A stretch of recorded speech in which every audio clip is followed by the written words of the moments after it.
তার সাথে আমার শেষ কথা ছিল। সে নিজেই আমাকে ফোন দিয়ে বলছিল যে আমার গুলি লাগছে। আমার বাচ্চারা এখন আমাকে জিজ্ঞেস করে বাবা কোথায়, বাবা কেন আসে না? আমরা যা হারাইছি তা কখনো হয়তো আর পাবো না। আসলে কখনো ভাবি নেই এভাবে দাঁড়াইয়ে মানে নিজের হাজবেন্ড সম্পর্কে কিছু বলতে হবে। আমরা যা হারাইছি তা কখনো হয়তো আর পাবো না। আমার দুইটা ছোট ছোট বাচ্চা, সবাই আমার বাচ্চার জন্য দোয়া করবে। দুঃখ একটাই যে ওরা বাবা বলে কাউকে ডাকতে পারবে না।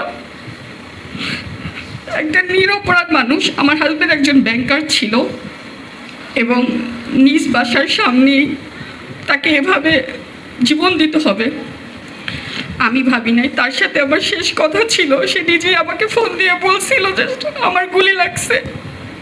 এরপর তার সাথে আমার আর কোনো কথা হয়নি।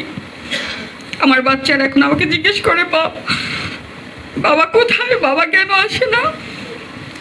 ঘরের বাবার এত স্মৃতি, সব জায়গায় শুধু স্মৃতি আর স্মৃতি। সবাই আমার হাজবেন্ডের জন্য দোয়া করবেন, আমার বাচ্চা দুইটার জন্য দোয়া করবেন।